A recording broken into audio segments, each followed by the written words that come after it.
Same यही न्यायिक व्यवस्था में है। हमारे अधिवक्ता मित्र आए हुए,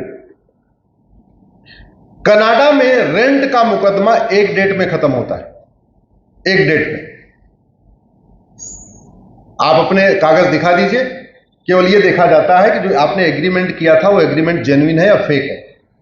जैसे जेन्युइन है, निचली अदालत डिसाइड कर देगी, उसमें कोई अपील का सिस्टम ही नहीं। यहां तो जितना बेचारा मकान मालिक को किराया मिलता है ना, उसका कई गुना अपना मकान खाली कराने में खर्च करना पड़ता है। अभी जयपुर में एक मकान खाली हुआ है 38 साल के बाद, सुप्रीम कोर्ट से खाली हुआ है, और जितना उनको किराया मिला था उसका कम से कम 100 गुना उन्होंने सुप्रीम कोर्ट तक लड़ाई में खर्च कर दिया। 38 साल के बाद अपना मकान खाली करा पाए। अभी बताओ, मकान मालिक 38 साल के बाद अपना मकान खाली करा पाया, ये न्याय हुआ कि अन्याय?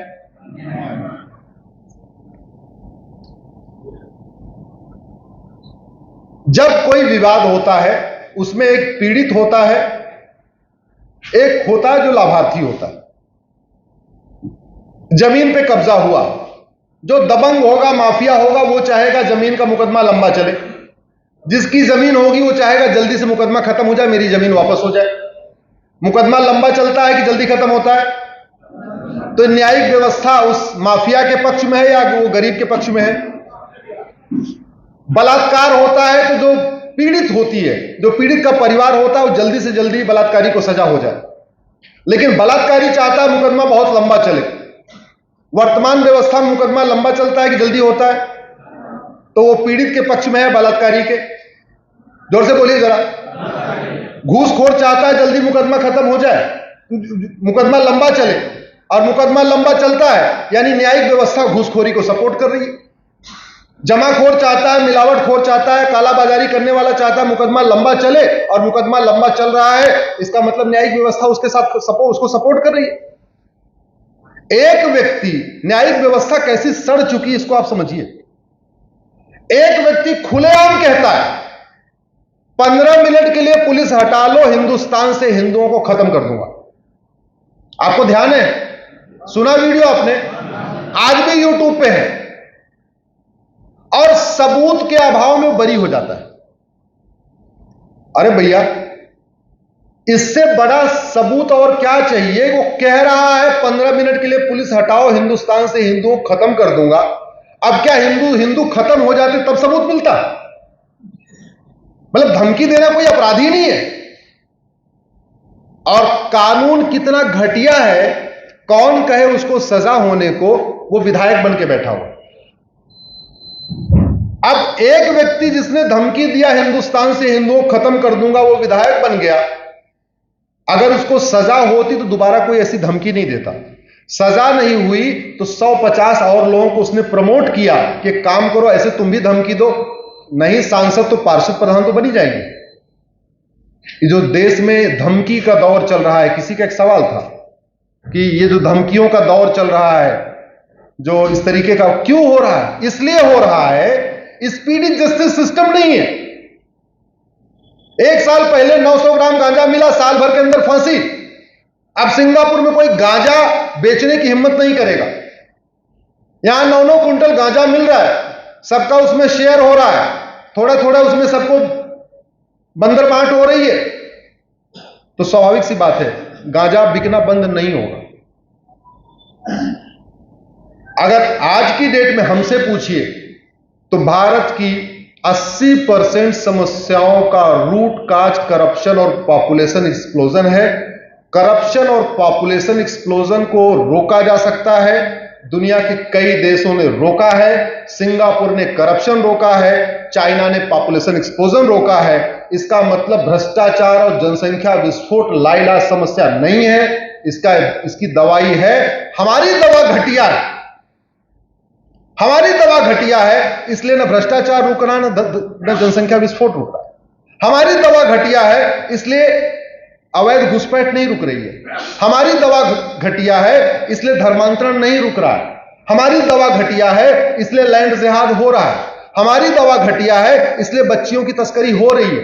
हमारी दवा घटिया है, इसलिए नशा तस्करी के साथ साथ मानव तस्करी हो रही है। और कानून बनाने की कोई लागत नहीं आती, तो सवाल है कि बन क्यों नहीं रहा है? क्योंकि हमने इस एंगल पे कभी काम नहीं किया। समस्या आई, चर्चा हुई, आगे बढ़ गए। कश्मीर का नरसंहार हुआ, खूब चर्चा हो गई। आप लोगों ने कश्मीर फाइल देखी? कितने लोगों ने देखी? हाथ उठाइए जरा, देखिए। अब आप कश्मीर फाइल देख के आ गए, आपको पता भी चल गया हाँ क्या क्या कश्मीर में हुआ था।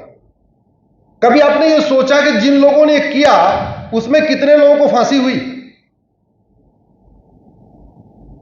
उसमें एक व्यक्ति ने तो खुद ही एडमिट किया, यासीन मलिक, कि हां हमने एयरफोर्स के लोगों को, निहत्थे एयरफोर्स के लोगों को मारा। उसका मुकदमा अभी सेशन कोर्ट में चल रहा है। और ये तो भगवान का आशीर्वाद है कि 370 खत्म हो गया, राष्ट्रपति शासन वहां लग गया, केंद्र में प्रधानमंत्री मोदी जी आ गए, तो अब उसका मुकदमा चल भी रहा है। नहीं, पहले उसके खिलाफ मुकदमा ही नहीं चल रहा था। यासीन मलिक का मुकदमा चलता ही नहीं था। ये तो 370 हटा, राष्ट्रपति शासन लगा, उसकी नई फाइल खुली, अब मुकदमा शुरू हुआ है। अब शुरू हुआ है तो शायद साल 2 साल लगेगा, वहां से सजा होगी, अपील करेगा, हाई कोर्ट चलेगा मुकदमा, वहां से सजा होगी, सुप्रीम कोर्ट आएगा, अपील करेगा, वहां चलेगा 5-7 साल। By the way supreme court से भी फांसी हुई, राष्ट्रपति को दया याचिका देगा, कुछ दिन वहां पेंडिंग रहेगा, वो भी खारिज होगी, दोबारा रिव्यू फाइल कर देगा सुप्रीम कोर्ट में, वो कुछ दिन चलेगी, वो खारिज होगी, फिर क्यूरेटिव पिटीशन फाइल कर देगा, फिर वो भी चलेगी कुछ दिन तक। भगवान जाने उसको फांसी होगी कि नहीं होगी, नहीं पता। जिसने खुद ही एडमिट किया, मारने वालों का परिवार कह रहा है कि हाँ हमारे पति को, हमारे पिता को मारा, मारने वाला खुद ही कह रहा है कि मैंने मारा, वीडियो उसका उपलब्ध है। अरे एक नार्को पॉलीग्राफ ब्रेन मैपिंग कानून बना लो ना भाई, कानून बना लो, टेस्ट कर लो, एडमिट करा लो, उससे बात खत्म। दुनिया के कई देशों ने नार्को पॉलीग्राफ ब्रेन मैपिंग बनाया हुआ, अमेरिका ने बनाया हुआ। हमने सारे विषयों पे काम किया, लेकिन जो काम फ्री में हो सकता है उस पे काम नहीं किया। उड़ीसा में इतनी योजनाएं चल रही हैं, इतनी योजनाएं चल रही हैं, लेकिन कानून बढ़िया कैसे बनाया जाए धर्मांतरण रोकने के लिए, घुसपैठ रोकने के लिए, लैंड जिहाद रोकने के लिए, लव जिहाद रोकने के लिए, आदिवासी बच्चियों का जो उनकी यहां पे तस्करी हो रही है, उनको बेचा जा रहा है, उसको रोकने के लिए नहीं बनाया। नहीं बनाया तो हो रहा है। इसलिए मेरा आप सबसे आग्रह है कि आप लोग समस्या के मूल कारण को समझिए और अस्थाई समाधान की तरफ बढ़िए। अस्थाई समाधान है, केवल समाज इसका अस्थाई समाधान नहीं कर सकता समस्याओं का। भारत के प्रमुख जो समस्याएं हैं उसका केवल समाज अस्थाई समाधान नहीं कर सकता है।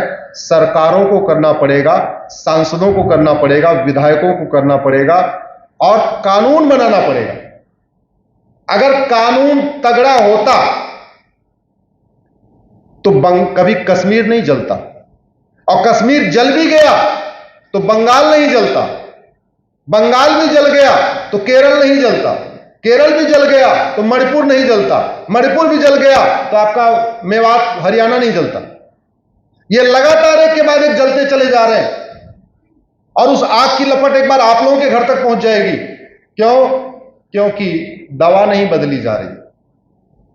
दवा वो ज्यों की त्यों है। जब तक दवा नहीं बदलेगी तब तक बीमारी खत्म नहीं होगी। और मैं आपसे पूछता हूं, आपके घर में मान लो किसी को फीवर है, आप गए डॉक्टर साहब के पास, उन्होंने दवा दे दिया, आपने 3-4 दिन खाया, बुखार नहीं उतरा, अगली बार क्या करोगे? जरा जोर से बोलिए। देखो, एक ही बार में दूसरे डॉक्टर के पास जाएंगे और दूसरे ने भी वही दवा दे दिया, तब क्या करोगे? जोर से बोलिए जरा भाई। मैं आपके मुंह में अपना शब्द नहीं डालना चाहता, मैं तो आपसे समझना चाहता हूं। फिर क्या करोगे? अगर दूसरे ने भी वही दवा दिया तब? तीसरे के पास, तीसरे ने वही दवा दिया तब क्या करेंगे? क्या करेंगे? अरे कभी तो बोलोगे कि डॉक्टर साहब क्या कर रहे हो, ये दवा वही की वही देते जा रहे हो। और एक बात और, बुखार हुआ है, अगर शुरुआत में ही 2 टैबलेट खा लिया तो बुखार उतर जाएगा, लंबा चला तो याद रखिए टाइफाइड हो जाएगा। दवा तुरंत नहीं बदली, लंबे समय तक बुखार रहा तो टाइफाइड भी हो सकता है, निमोनिया भी हो सकता है, और भी कुछ बीमारी हो सकती है। इसलिए अपराध कंट्रोल करने के लिए जितने जल्दी ही कानूनों को बदल दिया जाए उतना अच्छा होता है। और हमारे ज्यादातर सांसद, विधायक और जज आईफोन रखते हैं। आप लोगों में आईफोन कौन रखता है भाई? है क्या उधर आईफोन वाला कोई? अच्छा, रखे हुए। आईफोन क्यों खरीदा? यार जोर से बोलिए, आईफोन क्यों खरीदा? कि हमारा डेटा कोई हैक न कर ले, इसलिए खरीदा ना। हमारा ईमेल कोई हैक न कर ले, हमारी चैट कोई हैक न कर ले। हमारे सांसद, विधायक, मंत्री, जज भी आईफोन रखते हैं। अपना डेटा सुरक्षित करने के लिए अमेरिका का आईफोन लेते हैं, लेकिन राष्ट्र को सुरक्षित करने के लिए अमेरिका के कुछ कानूनों की नकल नहीं करते। अपना डेटा सुरक्षित करना, अपना घर बनवाना है तो कम से कम 4 आर्किटेक्ट से बात करेंगे। भाई 50 बाई 100 का प्लॉट है, एक बढ़िया सा नक्शा बना दो। अच्छा, बना दिया। एक दूसरे, भाई 50 बाई 100 का प्लॉट है, एक बढ़िया सा नक्शा बना दो। 4-5 नक्शा बनवा लिया, तब भी तसल्ली नहीं होगी। 5-7 लोगों का घर भी देख के आएंगे। चलो जरा आप अपना घर दिखाओ कैसा है, आपको कैसा दिखा, अपना दिखाओ। सबका देखा, उसके बाद फिर भी किसी की नकल नहीं करेंगे। किसी के ड्राइंग रूम की नकल, किसी के बेडरूम की नकल, किसी के किचन की नकल, किसी के कुछ और की नकल, किसी के मंदिर की नकल। कोशिश ये होगी कि मेरा जो घर है वो जितने लोगों का घर है सबसे बढ़िया हो। ये कोशिश होती है, नहीं होती? सब ये हमारी आपकी भी यही आदत है कि मकान बनाते हैं, पूरे मोहल्ले का मकान देख लेते हैं और फिर उसमें से तय करते हैं कि हमारा मकान सबसे अच्छा हो, तो किसी के ड्राइंग रूम की नकल, किसी के बेडरूम की नकल, किसी के किचन की नकल करते हैं। आखिर हमारे सांसद और विधायक देश के लिए कानून बनाते समय 10 देशों का कानून क्यों नहीं देखते? सिंगापुर देख लो, फ्रांस भी देख लो, चीन भी देख लो, जापान भी देख लो।